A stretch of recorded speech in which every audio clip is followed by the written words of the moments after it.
This is the Steve Shriver Podcast, where entrepreneur, adventurer, and community activist Steve Shriver shares what he's learned on his journey so you can make it in business and make it good. The big topic for this episode. I thought today we'd talk about acquisitions. I've got a huge news. Just made the biggest business deal of my life. Ecolips just acquired Bug Soother, which is this brand of bug spray, the green bottle. It's one of the top selling natural bug sprays in the United States of America. Around here, locally around this 8-state region, it's massively well known. People love it. It's insane. We'll be right back. The Steve Shriver Podcast is brought to you by Ecolips, the original organic lip balm. Use the promo code PODCAST20 for 20% off your first order on ecolips.com. Ecolips, all-natural organic lip balm, deeply connected with nature, applying beneficial organic ingredients to better people's lives. A proud certified B Corp, founded in 2003. Ecolips, spread the good. And spread the promo code PODCAST20 into that promo code box. It's good for 20% off your first order on ecolips.com. Hey, welcome to the Steve Shriver Podcast, brought to you by Ecolips, organic lip balm. Yeah. And man, I am so excited to be here once again, spreading the amazing wisdom that I've grown to know over the last 25 years of being in business. I'm excited to bring it to you, and I can't thank you enough for being there and listening to this show. We're talking about entrepreneurship. And like we say on our website, spreading the gospel of entrepreneurship. It just so happens that we're filming this one on a Sunday. So that's kind of fun. Bringing the gospel of entrepreneurship. So a little bit about me. Currently have 5 businesses in 5 different industries. And I've been doing this for a long time. I've bought businesses, sold businesses, founded businesses, and failed in businesses, and currently have 5 that are doing pretty good, and looking forward to bringing that here. It qualifies you on the topic of the podcast. There you go. That's what I was trying to figure out how to say. Speak. Okay. Yeah. You know what you're talking about. Right. Okay. Yes. There's my qualification. Thanks, Joe. Joe Coffee, my producer, and we're in Coffee Grand Studios. Coffee Grande or Coffee Grand? Yep. Coffee Grande. Coffee Grande. Yep. And studios. Thanks for having us here, allowing us to be here. Absolutely. Yeah. Always fun to be a part of the podcast. I'm here for show flow and to throw questions at you. It's your show, your stories, your experience about entrepreneurship. I'm the sidekick. So cool, man. Cool. The sidekick with the cool shirt. Got the Western shirt with the Bigfoot on there. Thank you very much. Yeah. And as somebody that just came back from Nepal, I was in Nepal for 15 days doing a trek, or 18 days. And the Yeti is a big thing over there. So this is like perfectly themed. I've got this Yeti in my sort of namaste blood right now. Awesome. That's like it's a big thing over there. So over here, it's kind of fun. Some people think it really exists, but it's mostly like fun, right? Like, what's it like over there? Is it like, do they really think it's more out there? on the spiritual side of things? I mean, you'll see like the head of a Yeti up in a shrine for in one of the Buddhist temples or something like that. So cool. Yeah. But it's probably pretty similar over there. Okay. It's just a big white animal versus a big brown one. Huh. Yeah. Okay. So on that note, I've got a huge news. Just made the biggest business deal of my life. The biggest, I'm giddy. I'm humbled. Ecolips just acquired Bug Soother, which is this brand of bug spray, the green bottle. And this is the 8th, it ranked 8th top selling bug repellent in the country. It's one of the top selling natural bug sprays in the United States of America. Around here, locally around this 8-state region, it's massively well known. People love it. It's insane. I've 2 or 3 years ago, this just struck me. I did a Facebook post after using Bug Soother. at one of my kids' sporting events. I remember posting it saying something like, "Oh, you know what time of year it is? You bring this." I love the brand. It smells good and it works. Right. Right. Exactly. And it's you can use it on your pets, your kids, yourself as much as possible, your clothing, and it's just the most natural insect repellent that won't harm you or your family. And so I have admired this brand forever. I've watched this phenomenon happen. Almost every year they run out of product because there's so much demand in such a short amount of time. And I've become really good friends with the owner, Frida. And over the years of knowing her, I was, every once in a while saying, "Hey, if you ever want to get out of that, I'd be honored to take over the brand for you." And she finally was ready to move on. And so we closed on that business about a week and a half ago. And so Ecolips currently owns it. We are not going to change a thing about it. But actually, this is kind of exciting here. Symbolically, Frida's, not even symbolically, functionally too. We were out touring their new camp, and Jim, her husband, took this Bug Soother coat off of his back. Nice. And gave it to me. Oh my gosh. And check this thing out. If you're on, it's just this really classic, crispy looking, cool jacket with the Bug Soother logo. It's got some athletic stripes on it. You can't go wrong wearing this thing. That's great. Team colors. That's the color of the That's product. Right. The green bottle. The green bottle. So I thought today we'd talk about acquisitions. How appropriate. Right. We've been doing this pull out of the hat thing, but today, let's talk about acquisitions. There's a ton of information that to share about it. And I think the right way to do this is to kind of like go high level on it, because we need to make this not take 4 hours, right? For sure. People. Which there's interesting stuff in the weeds. Go into them as you see fit, but we're going to high level this. The steps. How does this M&A stuff work? Yeah. Okay. So first off, it's kind of like I happen, because I'm out in the entrepreneurial world all the time. I have deal flow, right? Okay. So like things come at me more often than I think most people would have come at them. So I have deal flow. Small like restaurants for sale, small brands for sale, big stuff that's outside of my range. And so if you're interested in buying a business, I think first of all, you need to understand what's right for you. What can you handle? What are you looking for? What job are you looking to fill? Are you looking to buy a business and be an absentee owner right out of the gate? Are you looking to buy a business and, if it's a restaurant, are you looking to buy a business and be the chef or a general manager? Or if it's a manufacturer, are you interested in ops? Are you interested in the sales end of things? You want to scale it. So figuring out like what your long-term objectives are. I mean, buying a business is a great opportunity for you to create the most amazing job you've ever had, because you could theoretically insert yourself into, you buy the business that you want to work at, and then put yourself into whatever position you want to be in. Yeah.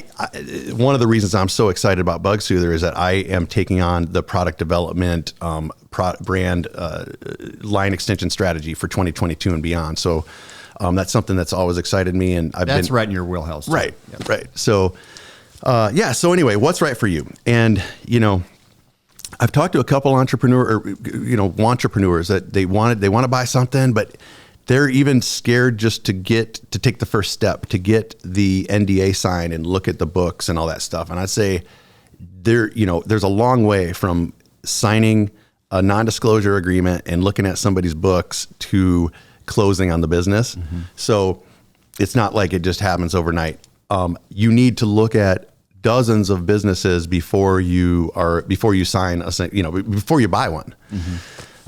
You're going to learn something every single time. It's an investment of time and energy, but the ROI on that for your personal gain is great. And it's not like you're trying to look around taking trade secrets. It's like learning industry, learning how different businesses work, and learning and practicing your own skills to say, do I have enough skills to answer the questions that are popping up because I'm looking at this person's financials, and if not, working with somebody on that. So, so are you ready? Just get some under your belt. You could even go to like bizbuysell.com and register and get a few things and just look at them and like, like what's for sale? What are they asking? What's the net profit? What's the market potential? All those things. What are some of the things you would tell somebody who's interested in this, but that right there, they're just like, I don't know how to do that. I don't have chops there. I don't have familiarity. Like, what do I even look at? What are a few things you can share that might apply to that process? Yeah. I mean, I would just say, just literally Google, if you're interested in a certain industry, restaurants for sale or manufacturers for sale, beauty salon for sale. Or go to websites that have those or engage. Okay. If you're serious, and you want to go down this path, hire a business broker. Okay. Hire somebody to help you find that acquisition. I happen to love brokers. I know a lot of people don't want to spend money on brokers. A broker is there for the buyer and seller to get the deal to the finish line. Now, ideally you at least have one broker in the process, typically on the seller side, that is gonna really try to get the thing to close and gonna smooth out any potential miscommunication between the buyer and seller. Happens all the time. It's like there's a lot of, when you have large amounts of money and in the business at stake, it's really, really easy to offend somebody or to get offended by a comment from the buyer or seller. So the broker's role is to play that middleman to kind of smooth out, like, I know you didn't mean it to sound that way, but, and I'm going to say it to the buyer or seller like this. And so that sounds really valuable.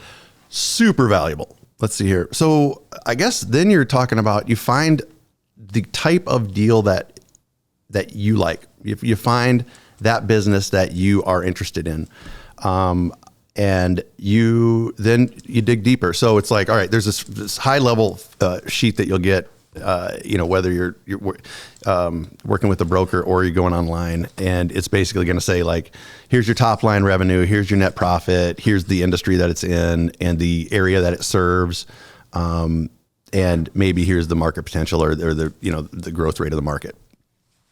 Then to get more information than that, you're going to have to sign an NDA. No big deal.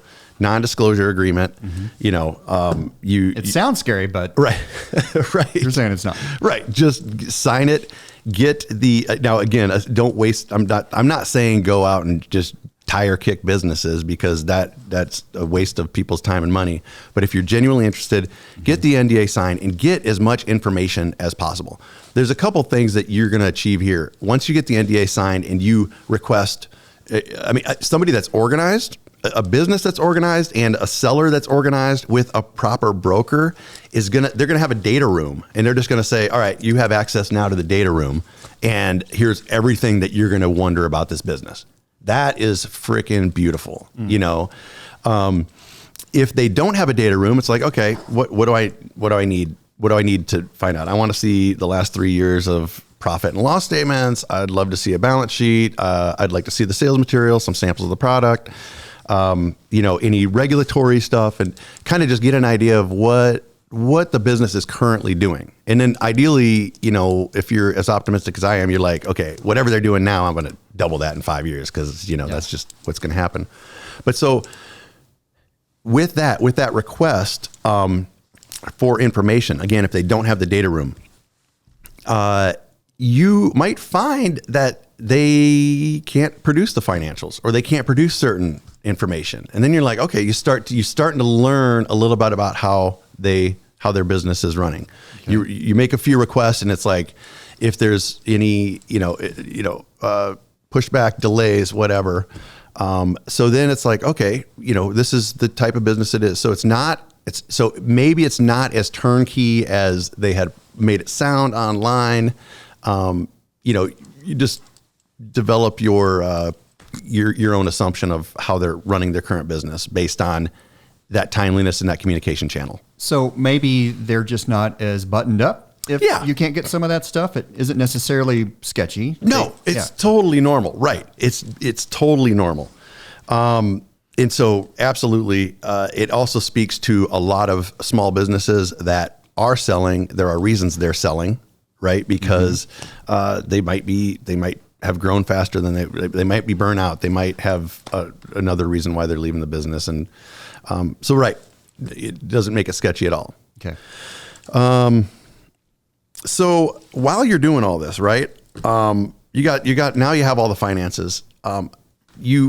Another important, you could do this before you get into the data room, before you get data, but what's your financial wherewithal? What are you willing to risk on this business? And how much cash are you bringing to the table? What's the deal structure going to look like? So you got to start thinking about that. So if so you need to know, there's not really such a thing as pre-qualification. Just like when you go buy a house, you're like, I'm pre-qualified for $250,000 or whatever that might be. That's a lot less common in business, because you can't get pre-qualified for a business that you know nothing about. Yeah. You could have a great banking relationship, and you could have a bank that says, I understand you're looking for businesses, but until you really get the nitty gritty and you sign off on it and share it with us, I can't tell you you're pre-qualified for it yet. Yeah. But having some idea of financing, how are you going to do it? Maybe you just got a big inheritance. How much cash are you going to put in? How much is it going to be traditional bank financed? There is a thing called seller financing. So by merging, typically a financing package for a business is going to look something like some cash down, some bank financing, and some seller financing. Now, the more the seller finances, the more leverage they have in demanding a higher price, or the more interest you might pay on their note. Okay. But within those, you have ranges. You could ask the seller to sell it to you on contract. There aren't many times that happens, but you can do a full contract purchase of a business. Are there some entrepreneurs who this part of this discussion right here is what scares them off? Oh yeah. And what advice do you have for them?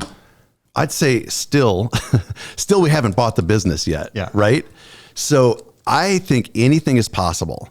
Their sellers always have their nuances. A buyer always has their nuances, their strengths, their weaknesses.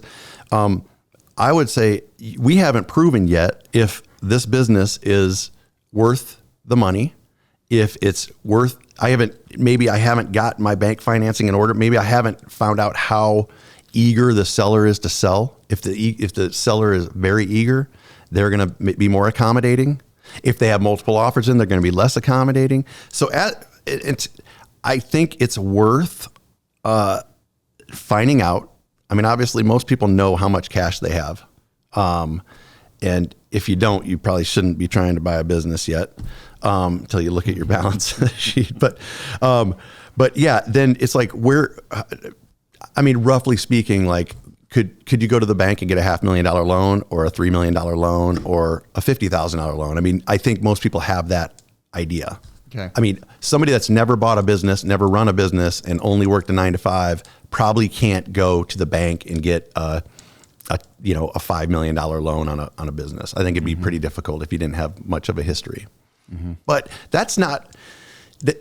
I could be wrong there. I mean, if you found that one that has the right, the right price, the right net profit, the right EBITDA, then you're you might be able to pull it off. The right banker, that kind of thing. Okay. So another thing about this is like how much. So valuation, huge. Yeah. Valuation is huge. How much is the business for sale for, and how did they come to that valuation? A proper way to do a valuation is to get a third party to do it. It's going to cost thousands of dollars, sometimes tens of thousands of dollars. And it's a very proper way to say, hey, here's everything we looked at. Here's, your past financials, past performance, what we think is future financials, future performance, pro forma. And here's the, industry trends. Here's how the products are performing. other assets, what assets are involved in the business purchase. Are there liabilities? Are you going to be acquiring any of the liabilities? And then putting that all into a nice package, into a booklet, and this is what the business is worth. That's awesome if you can get it. A lot of times you're not going to have that. You're going to have a seller that's like, well, I mean, I do 300,000 in sales, so I want 300,000. I do annual sales $300,000. I want one-time sales $300,000, or I make $50,000 a year from the business, and I want 5 times my earnings, and so I want $250,000. And there's a million ways to slice and dice it. No matter what, it ends up being worth what it's worth to the seller, I mean, and the buyer. If you can agree on the price, then it should theoretically be worth it. The trick here is when you start looking at financing and you look at how much you got to pay back on it. It's like, can I pay myself and pay the bank note? We're talking like super high level here. Yeah. Like this is where also hire an accountant. Like once you get to this point, you're like, I think on the back of the napkin, I think I can make this work. It's like, I got to pay X amount in loan. I got to pay the seller a little bit. I got to pay myself a little bit. And I'm still left with this much, but let me go to a CPA and have them check this out. So we're almost into like due diligence kind of stuff here. Okay. So basically, if you're at this point, so we haven't decided that we want the business yet that we've been talking about. Okay. So we've like, is this one right for me? I've got the deal flow. I found the one that I think might be right. Now I'm working with a broker, and they're feeding me information. I'm getting a good vibe from this thing. We've signed the NDA. I've got all the stuff to look at, but and so if it does look like things are going in your direction, and you've got it's like, okay, I can finance this. It seems like it's working right. I need to take even a deeper dive and spend more time looking at this business. But I'm serious now, and I don't want the seller to sell it to anybody else. So in this time frame, so I'm going to submit a letter of intent. It could be a binding LOI or a non-binding LOI, and basically I'm going to submit a letter of intent that says I am interested in this business. Roughly, we're in roughly the right place with the asking price. I think I can get there if these things are true. And if in my due diligence, and if my bank agrees, and if my accountant agrees, and my advisors agree, and so if all this stuff is happening, and this could be a 1-page document, it could be a 5-page document, but typically they're pretty concise and small, and so, but it also says, give me 60 days, 90 days, 120 days, probably not that long, but to look at the business to really determine if we can get it to get it to the next step. Okay. So I'm interested. I would like you to sign this LOI. Here, my signature, your signature. So now we're engaged, and this is where it's like, okay, this is getting real. So I've convinced myself that it is worth it. I now have to just really, do major, probably have even a second set of eyes, third set of eyes, start getting a lawyer involved. Really, and then part of this process too is looking at their, what their business plan was and what your business plan will be. Mm-hmm. And you're looking at your pro forma and saying, okay, the math works. Now I'm getting, I got my checklist from the accountant. He's saying everything looks like it's going to work. What liabilities exist? So now I'm looking at like, okay, if it's an asset sale, I probably don't have any liabilities, but for the future of this business, if it's a manufacturer, restaurant, whatever it might be, a beauty salon, a service industry, there's certain things that you might not know about that industry. You got to dig in or have somebody dig into the stuff you don't know about that might surprise you down the road. Now, the seller should be disclosing most of this stuff, but there might be something out there. So What is it? Is this business regulated by the EPA, the USDA, the FDA, local government, whatever? There's going to be some regulatory stuff you're going to have to deal with. I would think that as you navigate these waters in this part of the process, if you're going it alone, solopreneur, doing it your way, all your decisions versus as part of a partnership group of investors or part of another company with its own board. Talk about some of the differences in how that shapes the process. That's a great point. If you can't get it financed and you really think this is a good deal, find a business partner. We talk about the pros and cons of business partners, but one of the pros is sort of mitigating the risk. They might be bringing more cash to the table. They might have a better banking relationship. They might have more collateral to borrow against. Or more expertise in that industry. Find somebody that might be interested in going in on it with you. Letter of intent. You're working things out, doing the math, due diligence. What's next? Man, at this point, you should have already convinced yourself that you want it or not. And so, if you're getting the heebie-jeebies from it and it's keeping you up at night because you're worried, nervous, can't sleep, you got gastrointestinal issues because you're so stressed out about it, your skin starts getting all flaky, whatever, your knee starts hurting, get out, right? Just run. And do it fast, because I hate the idea of wasting somebody's time. Yeah. But if you're feeling good about it, then, and it's okay, things are coming together. You're going to have hiccups along the way. You're going to have some stuff that happens that you're going to, you got to overcome. And something you might find out oh crap, I didn't know, wait, they lost their biggest customer last year at the end of the year. So I'm not seeing how that's going to play out in this year And so, but now it's get it to closing. So what steps do you need to do to get it to closing? And this is where the lawyer comes in. And you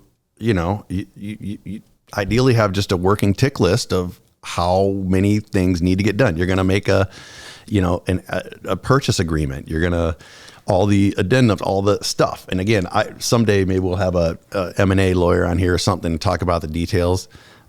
They know what they're doing. Find a good attorney, work through the process. And then, their attorney is going to be talking to the buyer and seller's attorney is going to be talking to each other. The broker is going to be involved. There's going to be a lot of back and forth at this point, because this is where it's I know you said that, well,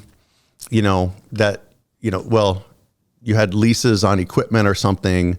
But I didn't realize this is some weird new, that they were, that they weren't dollar buyout leases, and they were purchased the equipment at market rate at the end of the, and that has a $20,000 ramification at the closing, end of closing. So it's going to be all these little tiny details. Mm-hmm.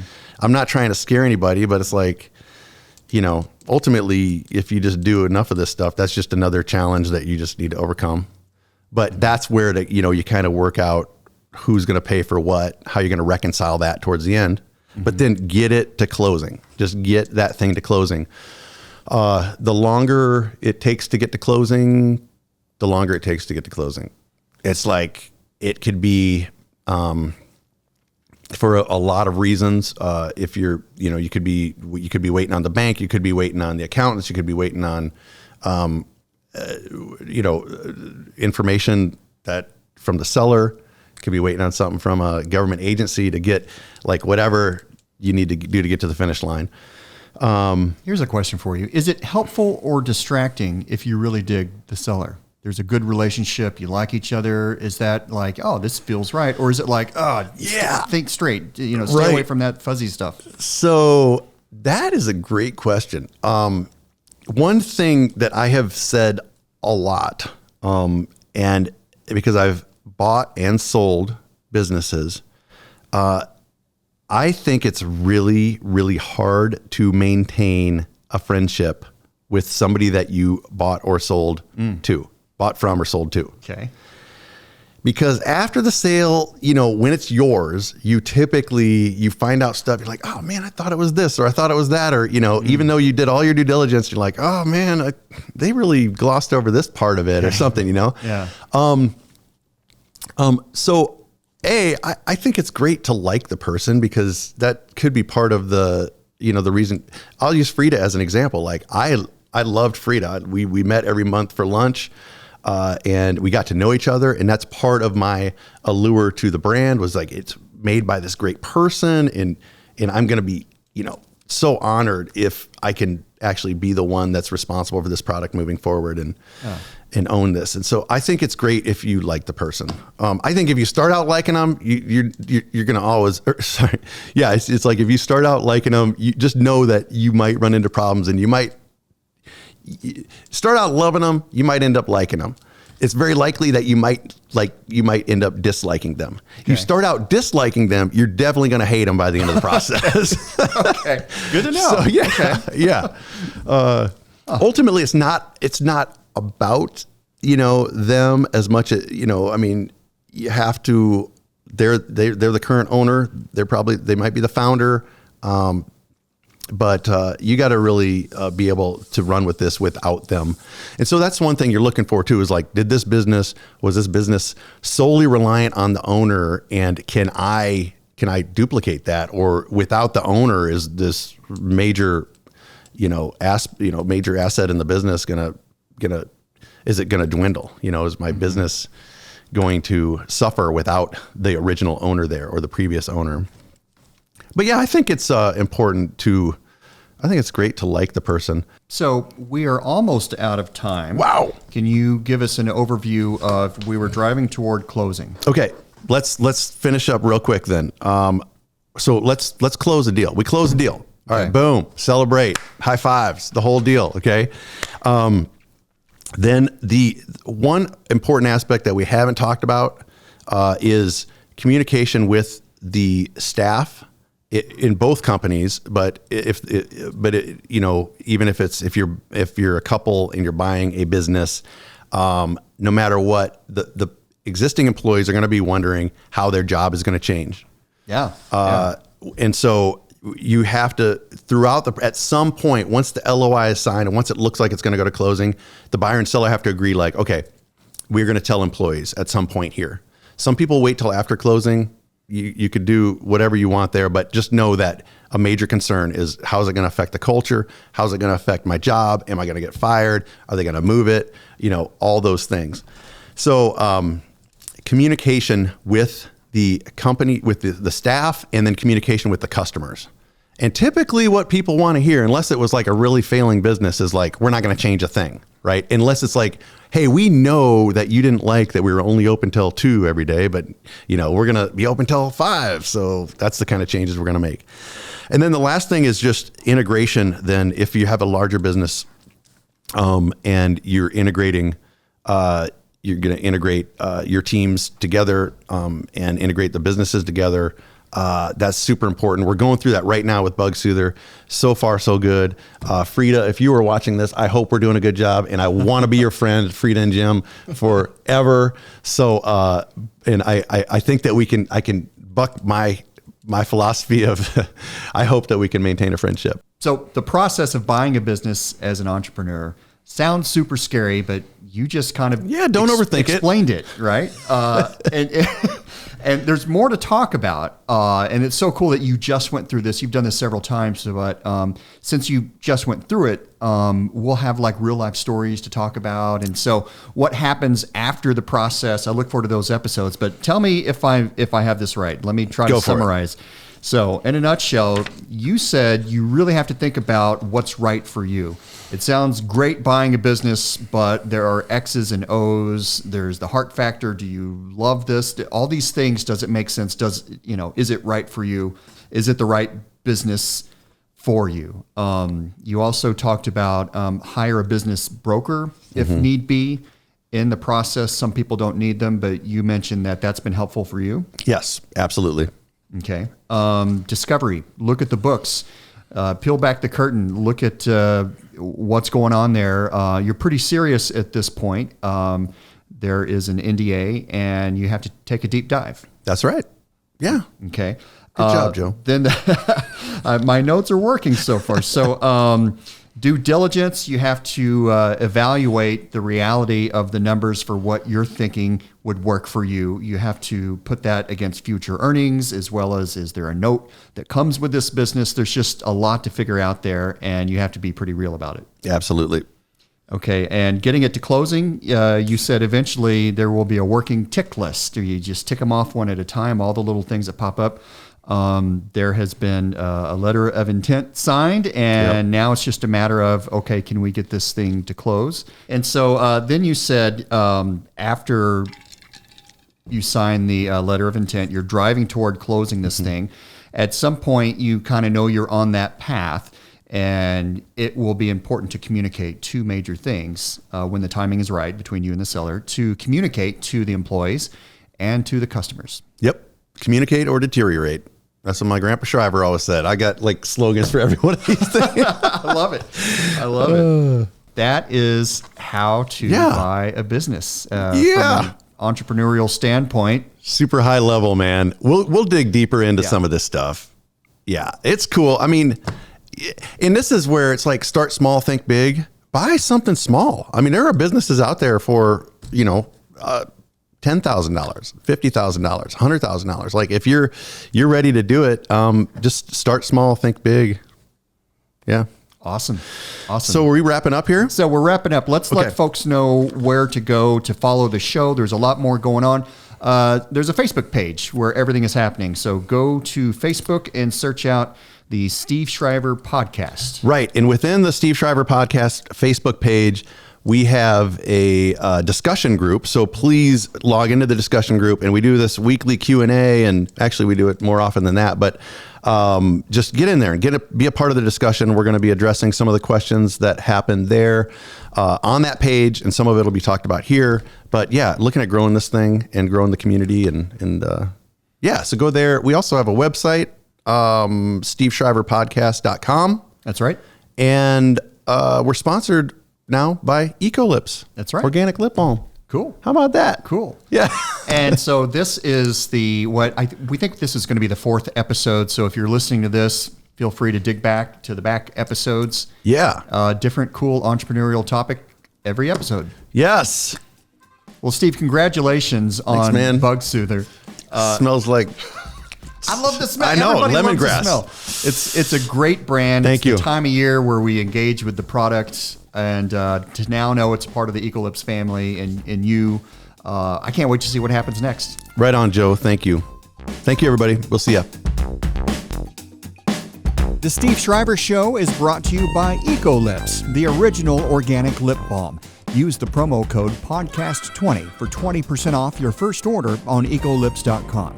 Keep up with the show at steveshriverpodcast.com and the Steve Shriver Podcast on Facebook.